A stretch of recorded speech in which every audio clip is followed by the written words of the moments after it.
Hey there, interactive developers. Jack DiLaura here with the Interactive and Immersive HQ. In this video, we're going to take a look at a number of timecode tools that were added to the program back in December 2023. These include the Timecode CHOP, as well as a number of additional tools, including some Python functionality, which allow us to implement and utilize timecode for the synchronization and controlling of timelines in the TouchDesigner program.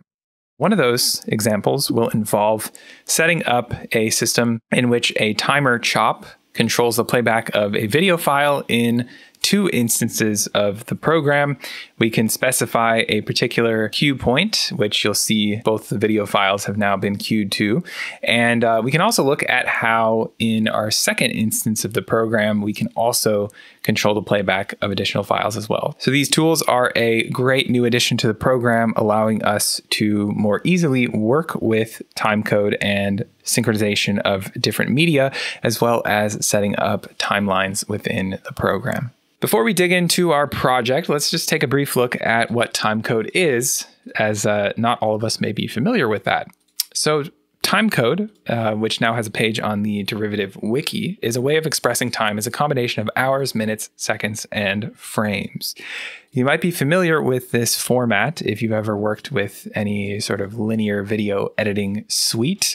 This is commonly how we can pinpoint specific times on the timeline or specific frames on the timeline to do things like create cuts, transitions, you name it.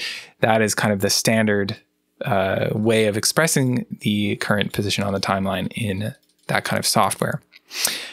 There is a prevalent standard for timecode, which is called SMPTE timecode. And this is an older standard that was developed back in the days of videotape machines and for broadcast transmissions at the time. However, it is still one of the most commonly used timecode formats, and is something that you probably have run across if you have ever dealt with anything in the world of broadcast, TV, or film, and maybe video editing as well. So now TouchDesigner has the ability to work with this kind of standard timecode format. And that is beneficial for a number of reasons, but especially for things like ease of use and intercommunication with other tools that can speak this standard protocol. So with that in mind, let's just head back to the release notes for the 2023.11.290 version of TouchDesigner, released on December 5th, 2023. That can give us an idea of what our new timecode tools in the program are. So you can see here we have a timecode tools section in the release notes. We're going to start off with the Timecode CHOP, which is going to be one of the main focuses of our video today. And this is a new CHOP that lets us manage timecode in the program. We've got all kinds of parameters for working with timecode and synchronizing to different objects in the program. So we're going to dive into that for sure. Then we have a number of CHOPs that have some new timecode related functionality added to them. And basically in all of these different CHOPs that we see listed here, we now have the ability to drive their functionality with timecode objects. Then we have a new timecode class, which we can use to access additional timecode features via Python, which we can open up in a new tab and see that we've got a bunch of new members and ways of accessing and controlling different things relating to timecode in the program. And then last but not least, we now have the addition of a .timecode member to a variety of different operators in the program, which lets us access their timecode directly via Python. So those are the new features that have been added to the program to allow us to now work with timecode directly. And now we can dig into our project where we take a look at these in more detail. Okay, so we're going to start off by adding the Timecode CHOP to the network. Right away, you'll see that we have a number of channels that are added by default to this CHOP. And these include a negative channel, which we'll take a look at in a second, along with the units that we might expect with the SMPTE timecode format. We also have on the right a number of parameters, some of which are somewhat familiar from other operators like the timer CHOP, and some of which are new. From the top, we have the ability to turn on and off the adherence to the SMPTE time format. And what that does is to essentially limit the ability to output our frame or our time values between 0 and a maximum of 24 hours. These are the limits set by the SMPTE standard itself. And when we turn the switch off, we then have the ability to also use negative values for time and the ability to go beyond the 24-hour time limit.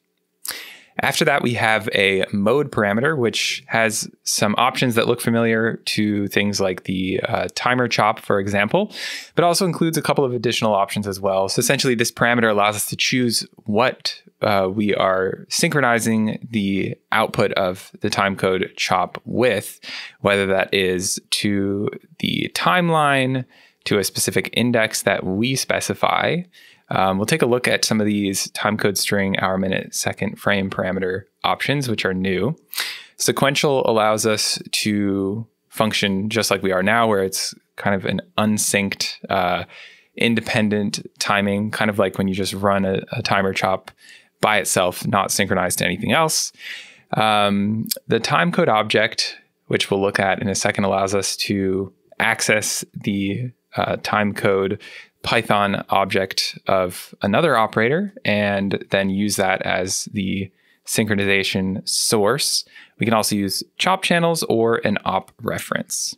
Next up, we have the rate and drop frame parameters. And these come into play more when we're working with specific hardware and software tools, especially when you're dealing with video and broadcast type of equipment. And I'll defer you to take a look at the derivative documentation for this, because they have a great page, specifically the timecode page itself, which we can click on, that has more information about how frames are dealt with and also about what this drop frame parameter and what drop frame is all about. So essentially, this just has to do with specific frame rates that the hardware that you might be using or the kind of output scenario that you're dealing with are going to adhere to. And we have the ability to specify that frame rate in our timecode CHOP. Likewise, we also have the ability to specify how we're calculating drop frames. And again, take a look at this link for more info as to what that is all about. After that, we have a bunch of parameters that are currently grayed out, but essentially allow us to set values for our different time unit channels that we see here. So we'll get into this later, but when we have a number of these additional modes selected, these will be enabled and let us use either static values or expressions to control those different parameters. In the sequential mode, which we're in right now, we have the sort of similar initialize, start, and play parameters from the timer CHOP, which function in the same way. So we can hit initialize to set ourselves back to 0. We can then hit start to start counting, and then we can turn the play toggle switch off to essentially pause and then resume playback at any point that we want. When we're referencing an external object or operator for synchronizing our timecode CHOP 2, we're going to do that via the 3 parameters that we see grayed out below the play switch. And again, we'll come back and look at those in a moment. Finally, we have this custom length parameter. So what's important to note, at least in this state that we're in now, is that the timecode CHOP is just going to count upwards infinitely until it hits that 24-hour limit and then loop back to 0. What we can do with the custom length parameter is to specify a maximum value, essentially. And then when the cycle switch is off, our time counting will stop at that maximum value, and then we can initialize and start again if we like. And with the cycle switch, we have the ability to then loop. So this is useful when you're trying to potentially drive some functionality that maybe relies on a specific number of frames or a specific length that you want to either stop or loop after it hits that value. This could especially come in handy, say, if you have a video file of a specific length and you don't, say, want it to loop once it hits the end of playback, or kind of stay within that range of the video. On the next page, we have something, again, kind of similar to the timer chop, where we can choose which channels are output. By default, the ones that we see at the top, the 5 here, are going to be turned on. And here's where we're going to take a look at the negative switch. So the negative channel is going to tell us whether or not the time units or the current time code that we're outputting has or is using negative values. And by default, when we're in this SMPTE mode, that is always going to be off because we're adhering to that standard and thus can't have negative timecode values. So that's just a handy way to be able to tell right off the bat, whether or not we have a negative timecode value, and also can kind of give us a quick signal as to whether or not we're adhering to the SMPTE timecode standard. Then we have a number of total frames, total seconds, total frames, drop frame, FPS options we can turn on and off here. And again, these function kind of like they do in the timer chop, which give us an overall count.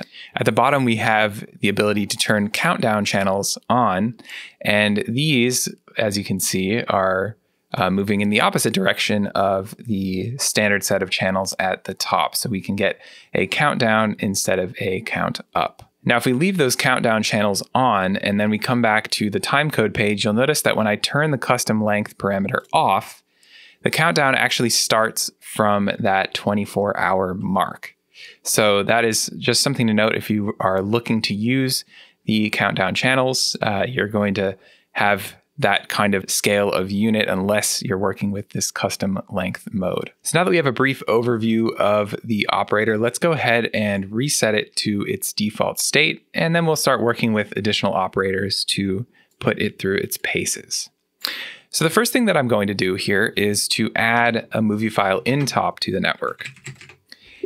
For this example, we're going to look at how we can first grab some information from this operator and output it via this timecode CHOP, and then use the movie file's playback essentially as the source of our timecode information.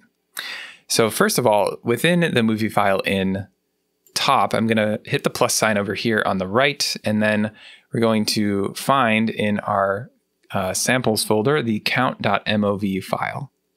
This is handy because it gives us the current frame that it is playing back visually in the texture itself. Then what I can do is come back to the timecode CHOP. I'm going to flip the mode here from sequential to timecode object.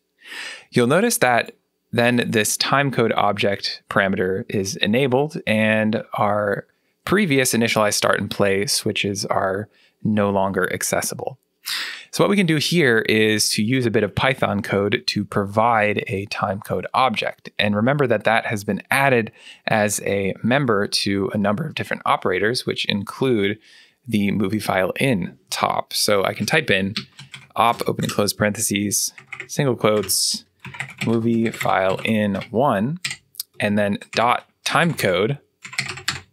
And we'll now have access to essentially the playback position of the movie file in this timecode format.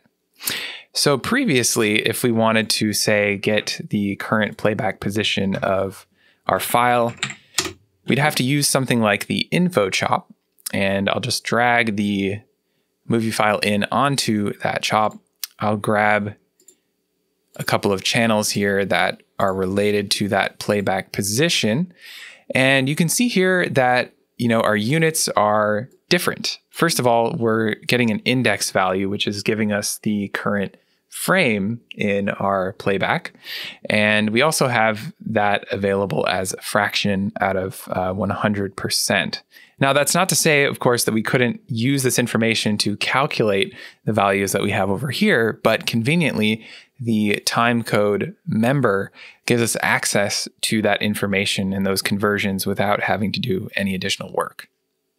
Now, what I also wanted to point out here is that if let's remove all of the channels from the scope parameter and add back the asterisk so that we're pulling in all of the channels available to us from the movie file in top, we now have under info type the timecode option.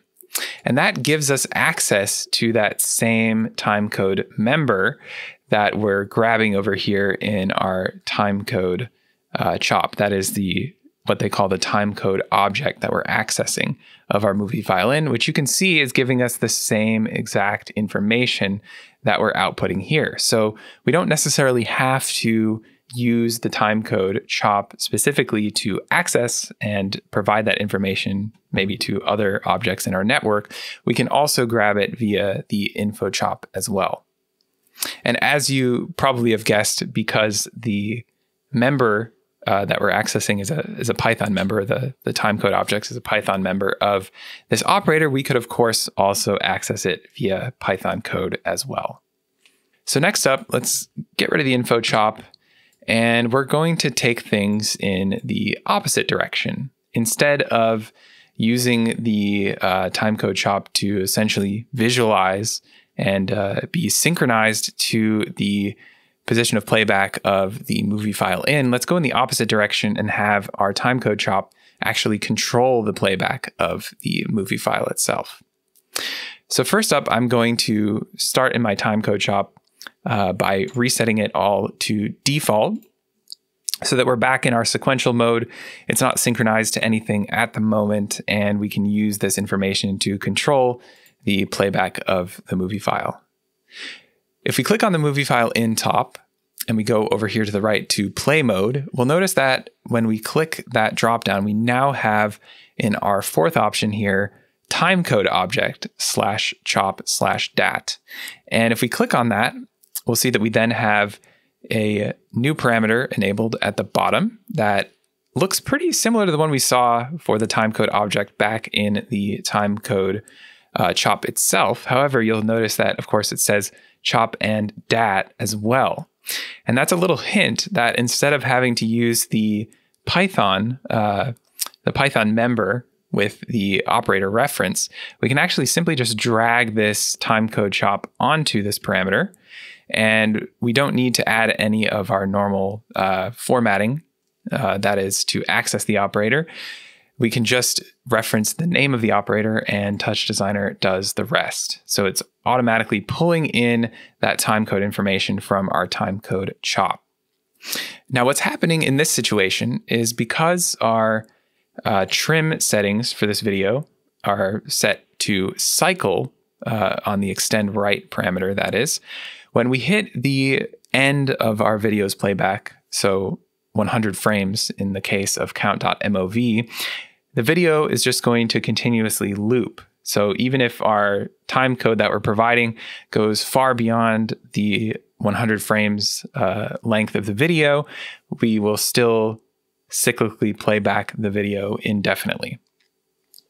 Now, that might make you think, okay, so this is sort of just playing completely independently of the timecode CHOP.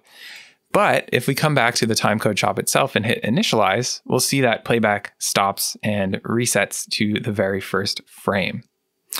Then if we hit start again, we can see that our playback begins and starts looping as it did before. We can also start and then quickly turn the play switch off and see that we have the ability to pause our playback as well. So this is a great moment to utilize our custom length parameter as well, as we'll notice when we pause the playback of our video and we have a look at the current time code that we're outputting, although it is actually making the video file playback this particular frame, we're not necessarily going to know what sort of the playback position of this video is just by looking at this timecode. Now that might be okay because, you know, this timecode CHOP is actually the primary timeline maybe of the project that you're working on and you want the video to loop. But let's say you want to kind of keep everything synchronized to that 100 frame length.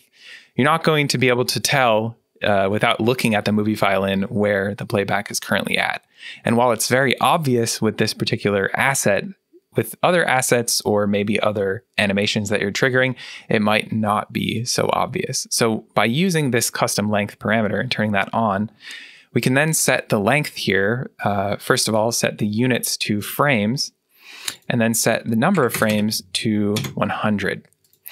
If we initialize and start playback, and then of course turn the playback switch on, we'll see that when we hit that 100 frame mark, we are stopping playback and pausing on our final frame.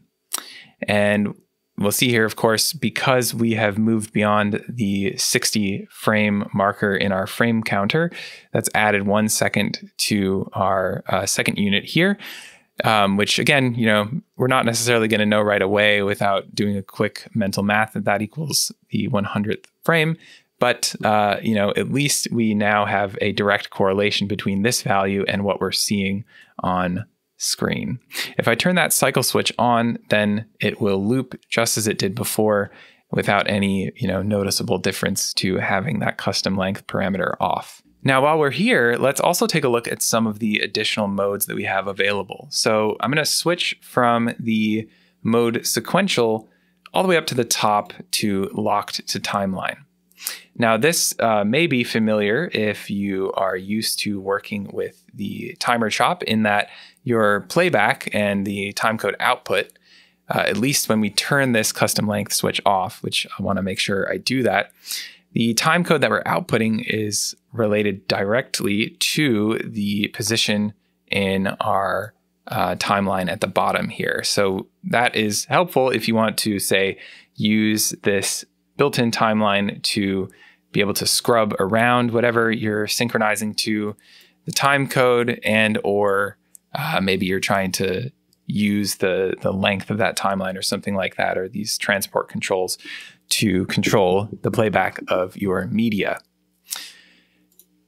We have specify index, which again, familiar to those of us who've used the movie file in top before. This lets us specify a particular index value for our timecode output. So currently this has a me.time.frame expression, which is also actually synchronizing us to the position on the timeline, as we can see here when I scrub around. However, we could also make this a static value or control this with any number of operators in the program. Timecode string is kind of interesting, as it has enabled this new timecode string parameter and lets us enter manually a particular timecode to output. So we can very specifically output, let's say 1 second and 15 frames, and there we go. We have that output for us over there on the left. So this way we can have access to all of our different units in the typical timecode format without having to manually, say, work with the sliders that we'll take a look at in our next example. Also important to note that this, being a normal TouchDesigner parameter, can be set via any of the usual parameter modes as well. So that means we do have the ability to work with Python if we wanted to. Then we have the hour, minute, second frame parameters option, which gives us sliders for each one of the units of time. And of course, that means we can set each one of those sliders to a specific value and or control those via CHOP references or any number of different types of functionality. What's also cool here is that you could set the frame count to like 600 and it will convert that to the corresponding timecode value for you. So you don't have to think about, oh wait, 600 frames is actually 10 seconds of information. It will do all of that calculation without any necessary changes to be made. So you'll see the same thing happens when I use a fractional number of seconds, minutes, you name it. That can be pretty convenient, even just to do those kinds of things. Next up, let's have a look at the CHOP channels option under the mode parameter. You'll see that when we change to that particular mode, we need to have, according to this error message, a CHOP reference that contains the hour, minute, second, or frame channels. So for the sake of example, let's just start with a constant CHOP. And I'm going to, first of all, drag this constant CHOP onto the CHOP reference or the CHOP parameter in the Timecode CHOP.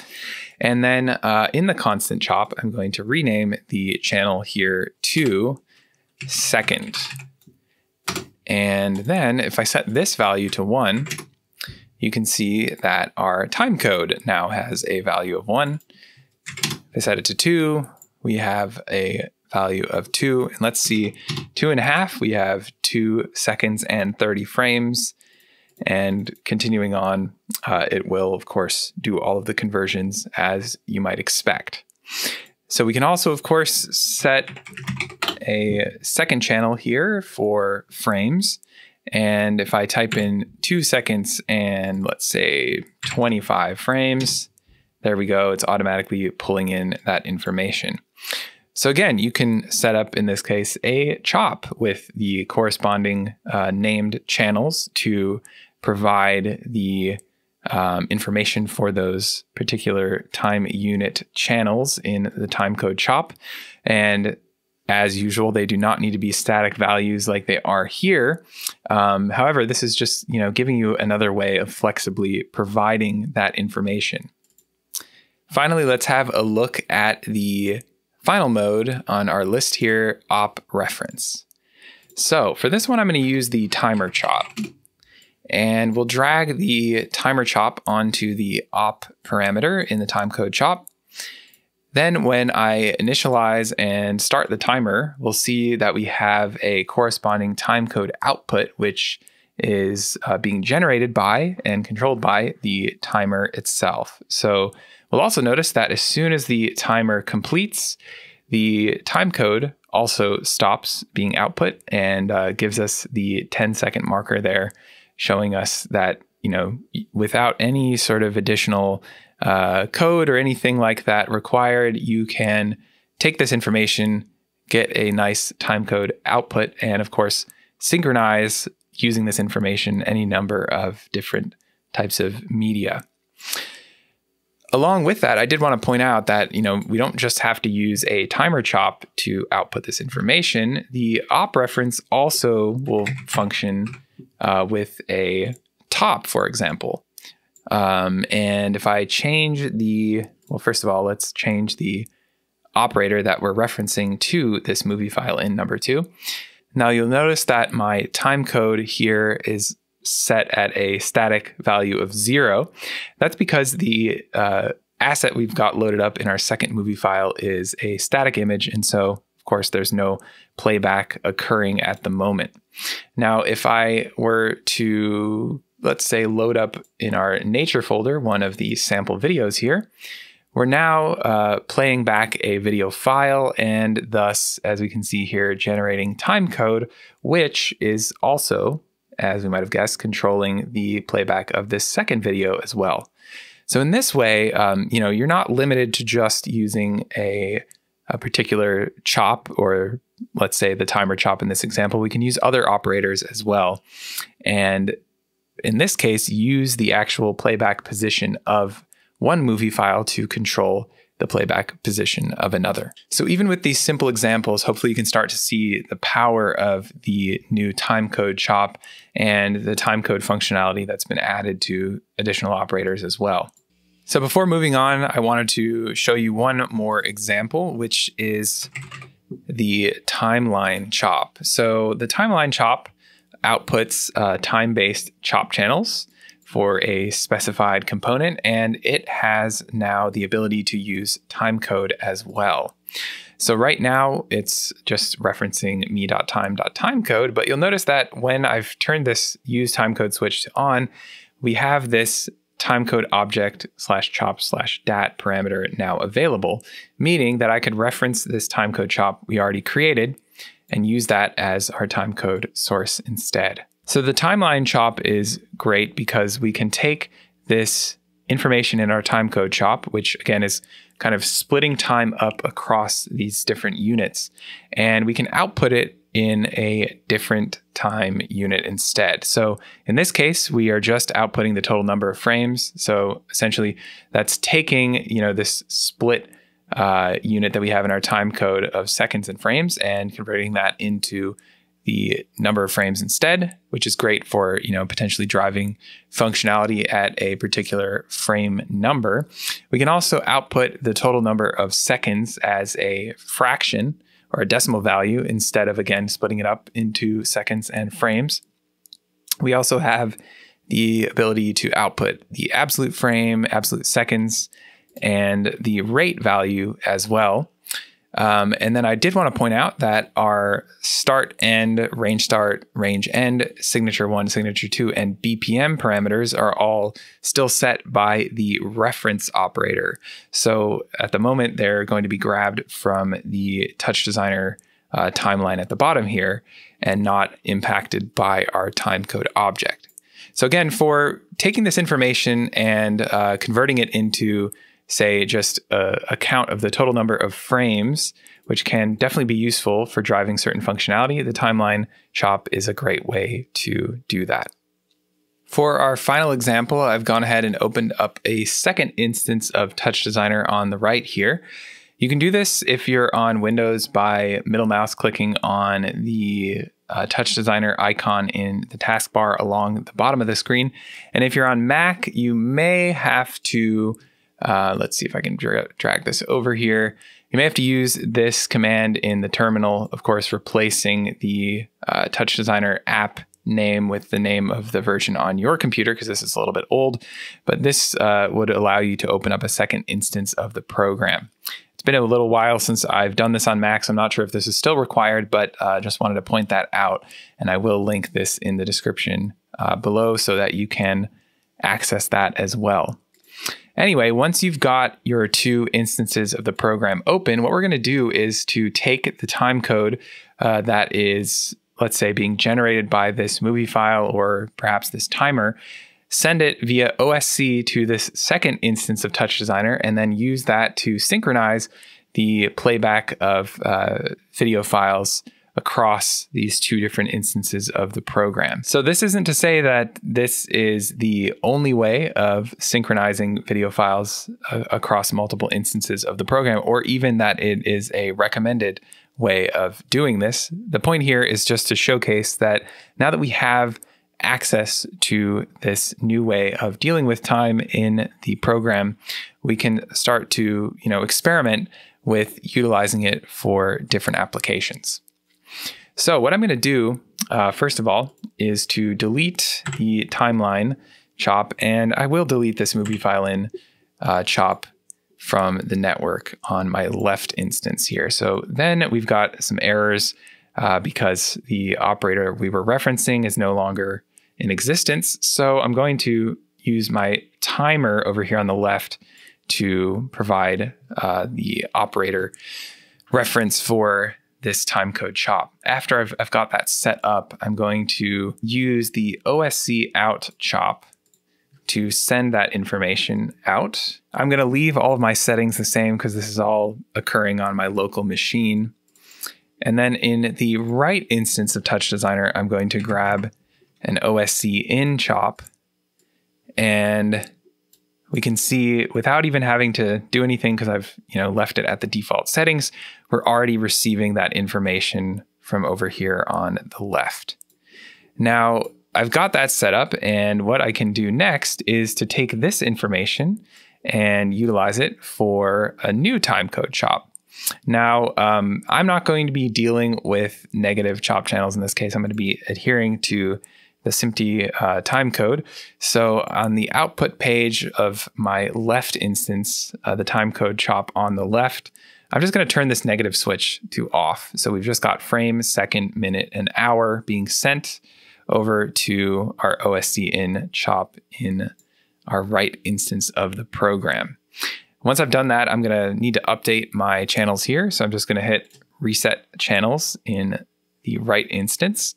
And then I'm going to take this and I'm going to add a timecode CHOP into the mix. So you can see that by connecting the OSCin CHOP directly to the timecode CHOP, it has not simply synchronized the state of this timecode CHOP to the timecode CHOP on the left. What has happened instead is if we initialize our timecode CHOP on the right, our initialized state will match that on the left. So instead of using that direct connection, we might think about using a different mode instead.